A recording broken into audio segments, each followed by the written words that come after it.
The Broken Leash. Part 1. The morning was gray, heavy with mist, and the streets still carried the smell of last night's rain. Somewhere at the edge of the old market road, a small figure lay curled beneath a rusted bench, a German shepherd puppy, barely a few months old, its fur matted and streaked with mud.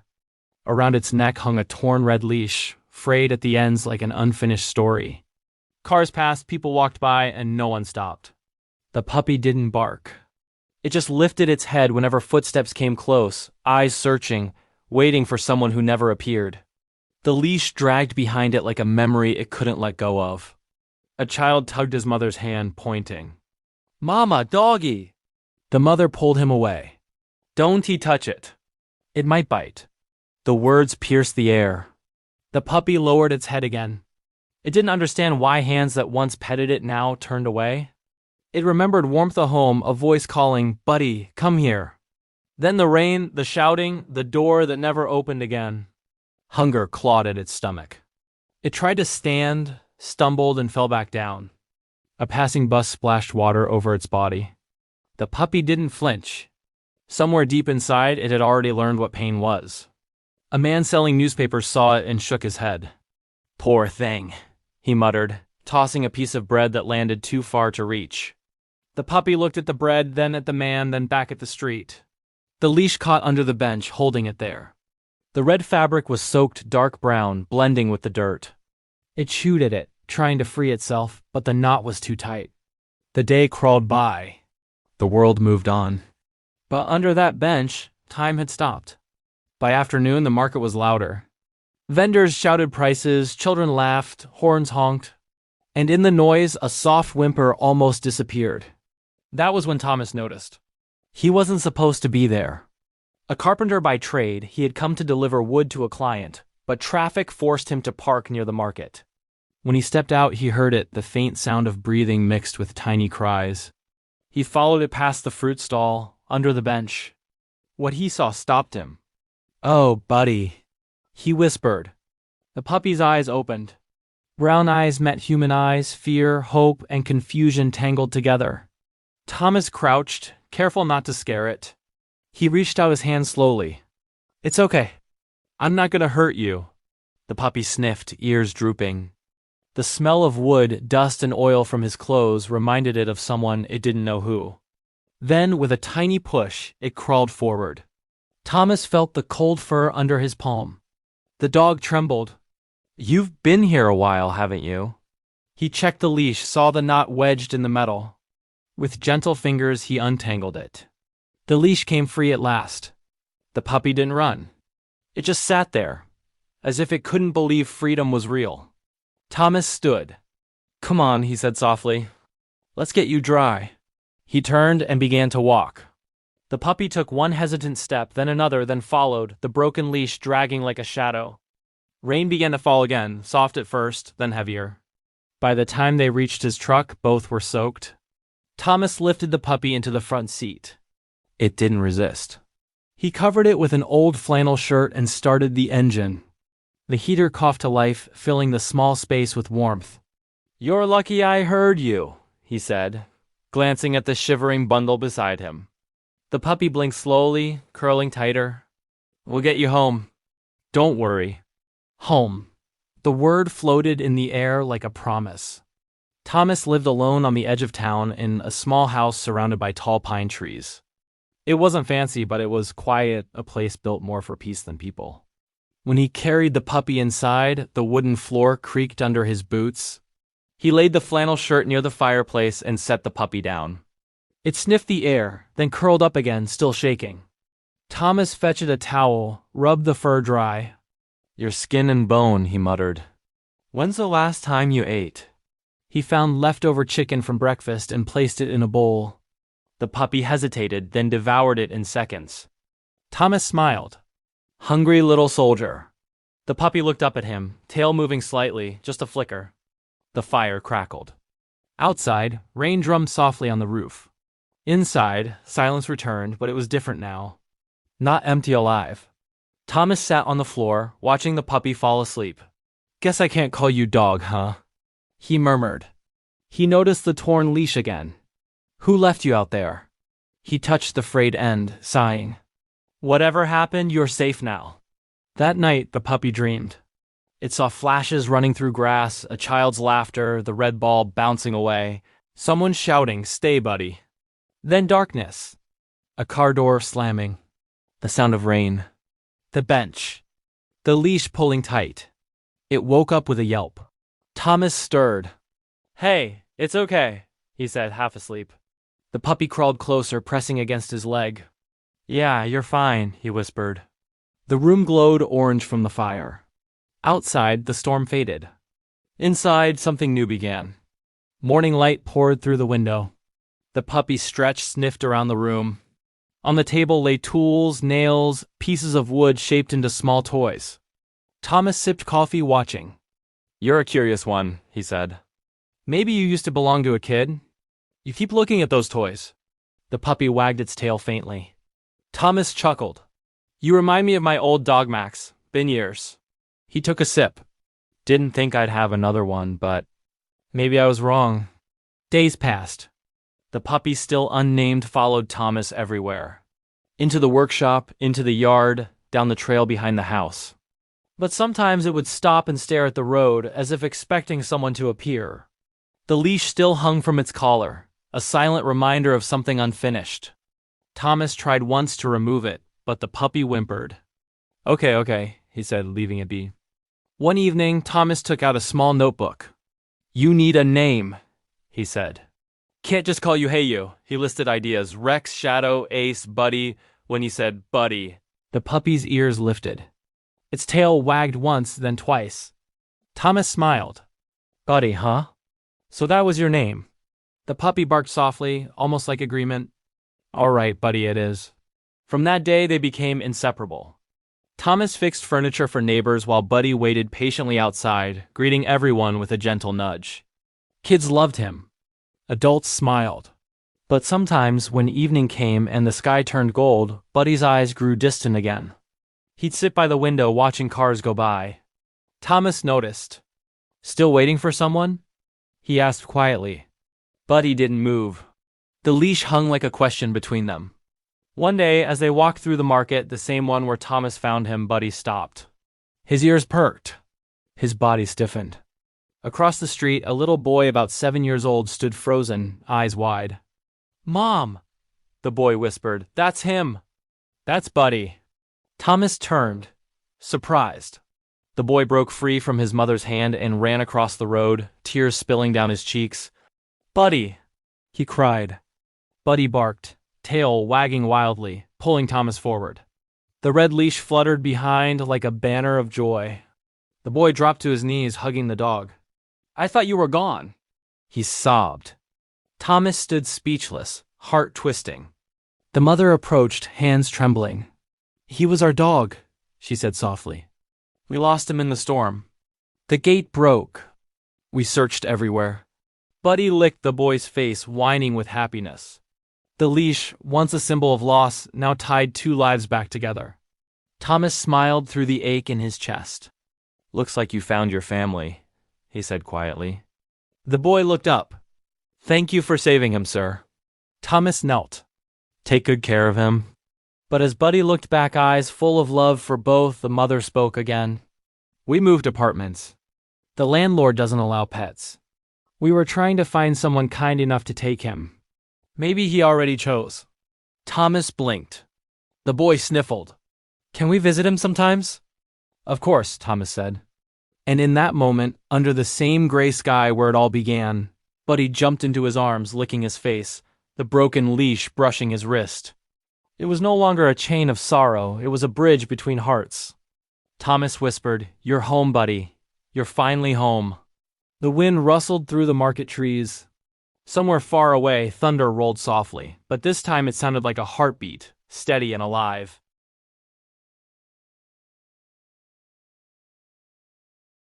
Morning light spilled across the pine-lined yard, painting long gold lines over the damp grass. Buddy chased the wind, his fur shimmering, his bark echoing through the trees. For the first time in months, Thomas woke up smiling. He leaned on the porch railing, coffee steaming in his hand. watching the dog that once trembled under a market bench now run with the joy of something reborn. "You look better every day, buddy," he said. The German shepherd stopped, tilted his head, and wagged his tail twice, their quiet language of thanks. The broken red leash still hung from his collar. Thomas had trimmed the torn threads, but he couldn't bring himself to remove it completely. It was part of Buddy's story, part of the reminder that pain can lead home. That morning, Thomas loaded his old pickup with planks and nails for another repair job in town. "Come on, partner," he called. Buddy jumped into the seat beside him, nose pressed to the window, eyes full of light. The road wound past open fields and distant hills. Wind ruffled Buddy's ears, and sometimes he'd glance up at Thomas as if memorizing every moment. At the workshop, Thomas worked while Buddy waited, lying in the shade. People had grown used to seeing them together, the quiet carpenter and his loyal dog. Kids came by to pat Buddy's head. Vendors offered scraps of meat. The world seemed kind again. But even peace carries shadows. One afternoon, as Thomas hammered the last nail of a fence job, a truck pulled over. A man stepped out tall, wearing a suit too clean for the dusty road. He looked around until his gaze landed on Buddy. "That's the one," he said under his breath. Thomas turned. "Can I help you?" The man smiled politely. "Nice dog. Purebred German Shepherd, right?" Thomas nodded cautiously. "Found him a few weeks ago. He was abandoned." The man's eyes narrowed slightly. "Abandoned, you say?" "That leash looks familiar." Thomas's stomach tightened. "Why?" "Because," the man said, pulling out his phone, "he belongs to my brother. We lost him 2 months ago during a storm." He showed a picture Buddy as a small pup, playing near a gate. The leash was the same red color. "His name's Shadow." Buddy watched them, ears twitching. Thomas knelt beside him. "Hey, Buddy." "Shadow, huh?" The dog tilted his head but didn't move toward the stranger. The man crouched. "Come, Shadow. Let's go home." Buddy lowered his ears, pressing closer to Thomas's leg. The man frowned. "Guess he forgot." Thomas sighed. Maybe he remembers just differently. The man straightened, uncomfortable. "My brother moved overseas. I was asked to find the dog, but I've got no place to keep him. You seem to take good care. If you want him, keep him. I just needed to confirm." He handed Thomas a small folded photo. "So you know where he came from." Then he left. Thomas stared at the picture Buddy beside a boy, both smiling under the same sunlight that now warmed his porch. He placed the photo on the dashboard and looked at Buddy. "Seems like you had a big world before me," he murmured. Buddy licked his hand. "Well, you've got one again." Days rolled into weeks. Buddy grew stronger, faster, more confident. He chased butterflies, guarded the gate, and sometimes barked at the mail truck like it was a personal mission. Thomas laughed more these days. But one evening, while fixing a broken chair, he noticed Buddy staring at the forest. The dog's ears were high, body tense. "What is it?" Thomas asked. The trees were still, except for the whisper of leaves. Then a faint cry. A whimper, distant but real. Buddy took off running. "Buddy, wait!" Thomas grabbed a flashlight and followed, branches whipping against his arms.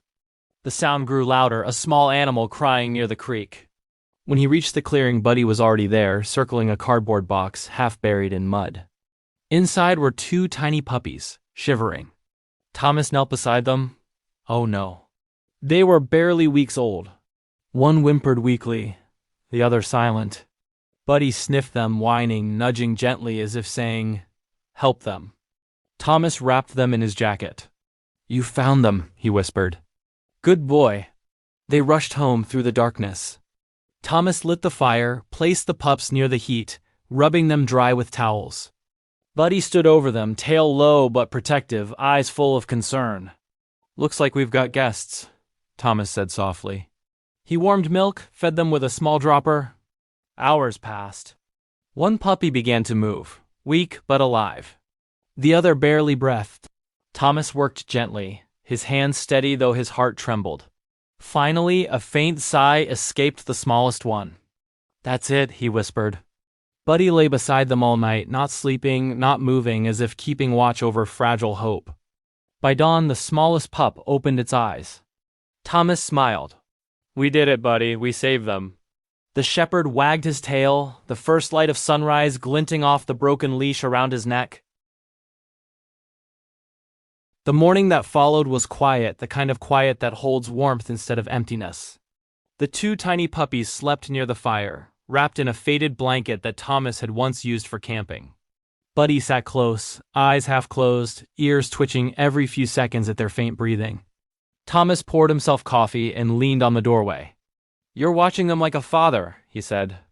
Buddy glanced back with a low, gentle rumble that almost sounded like pride. The house, once filled only with the creak of wood and the hum of tools, now carried small sounds of life-soft paws scratching, tiny squeaks, the rustle of movement. Thomas smiled. Guess the family's getting bigger. He built a small wooden crate lined with towels, placed it beside Buddy's bed, and watched as the older dog carefully nudged the pups inside with his nose. When one tried to crawl away, Buddy pulled it back softly, curling around them.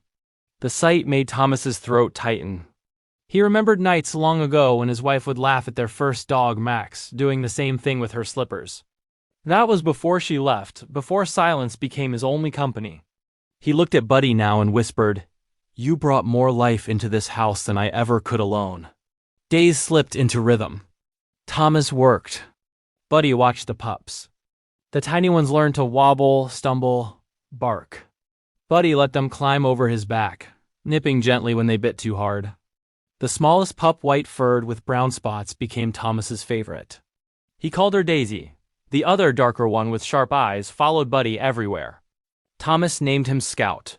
Scout and Daisy, he said one afternoon, hammering nails on the porch. Sounds like a story already? The months of rain ended and summer came. Grass turned green again, the forest thick with the buzz of bees.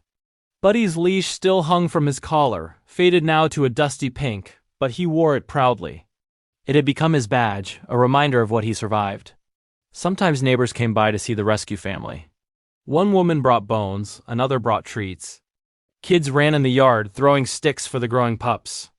Thomas laughed, his house no longer the quiet cabin on the hill. It had become a place of laughter and second chances. Yet deep down, he worried. Feeding 4 mouths was no small task. Work had slowed, wood prices rising, fewer repairs needed. He watched the pups sleeping one evening and sighed. I'll manage, he said softly, mostly to himself. Buddy looked at him as if understanding, placing his paw on Thomas's knee. That night thunder rolled again. A storm bigger than the one before tore through the pines. Rain slammed against the roof. Wind howled through cracks. Thomas rushed to secure the windows while Buddy gathered the pups in the crate with his body. Lightning flashed bright white across the sky. The smallest pup whimpered. Thomas knelt. It's okay, little ones. We're safe here. But the sound of cracking wood shattered the calm. A branch crashed through the roof of the shed outside. The noise frightened Daisy. She bolted through the half-open door into the storm. No! Thomas shouted, running after her. Buddy barked once, sharp and commanding, then followed. Rain blinded him. The world was a blur of silver and mud. He called again, Daisy. But the wind swallowed his voice. Buddy stopped, nose to the ground, sniffing. Then he dashed toward the woods. Thomas followed the flashes of his fur between lightning bursts. They reached the creek where the water had risen, fast and angry. Daisy's faint cries came from the opposite bank. She was trapped on a patch of mud, trembling. Stay there. Thomas yelled, stepping into the flood, but the current nearly pulled him off balance. Buddy barked, then leaped into the water without hesitation. Buddy, no! Thomas shouted, but it was too late. The shepherd fought the current, powerful strokes cutting through the surge. He reached Daisy, grabbed her by the scruff, and turned back. The water pushed them downstream, but he kept moving. Thomas ran along the bank, heart pounding. At last, Buddy reached the shallows. Thomas waded in, catching Daisy in his arms, then helped Buddy out. Both were soaked, shivering, but alive. He hugged them both, voice breaking. You crazy hero! He carried Daisy inside, wrapped her in towels, then turned to Buddy. The dog's legs trembled. Thomas pressed his forehead against the wet fur. You saved her, boy. You saved her. The storm raged for hours, but inside, warmth fought back the cold. Buddy lay by the fire again, the pups nestled close. Thomas watched the red leash glisten under the flicker of flame. He realized that what was once a sign of being lost had become a mark of courage. When dawn came, the world outside was washed clean. Trees dripped with silver drops, the creek calmer now. Thomas stepped onto the porch, breathing in the scent of wet pine. Buddy joined him, standing tall, eyes scanning the horizon. "You've got a heart bigger than any man I know," Thomas said quietly. Buddy nudged his hand, and together they watched the first sunbeam cut through the clouds. It touched the red leash and made it glow like a line of fire, a thread connecting every soul that ever cared. The storm left more than puddles behind. It left silence, a heavy, listening silence that stretched across the forest. Thomas spent the next morning repairing what he could. Branches littered the yard, the shed roof gaped open, and sawdust clung to everything like snow. Buddy followed him from place to place, still limping slightly from his swim, but refusing to rest. "Take a break, hero," Thomas said. Buddy only wagged once and kept moving. The pups tried to help, dragging small sticks, tumbling over each other. Thomas laughed for the first time since the storm. "You're all crazy," he said, wiping rain from his face. By noon the sky cleared, blue and endless. A rainbow bent across the far ridge, pale and trembling. Buddy stopped, staring at it, tail slowly wagging. Thomas set his hammer down and joined him. "Yeah," he whispered, "we made it." Later, he drove into town to pick up supplies. People had already heard what happened, the carpenter's dog that jumped into a flood to save a puppy. Kids pointed as he passed. An old man at the store patted his shoulder. "Good dog you've got there." Thomas smiled. "Best I've ever known." When he returned, Buddy was waiting by the gate, leash glinting in the late sun. Thomas handed him a piece of jerky. "You earned it." Buddy took it gently, eyes soft. That evening they sat on the porch steps. The forest hummed with crickets. The creek whispered faintly in the distance. Daisy and Scout wrestled near the porch light, their little barks blending with the night sounds. Thomas leaned back, a tired smile on his face. "You know, Buddy, I was starting to forget what joy looked like. Then you showed up with a broken leash and fixed everything." Buddy rested his head on Thomas's knee. For a long while neither moved. The stars came out sharp, bright, infinite. Thomas felt the quiet settle inside him, not the empty kind but the full kind that comes after survival.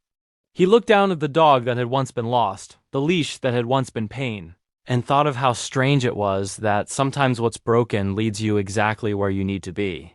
In the distance, thunder rolled again, soft this time, like the sky remembering its own heartbeat.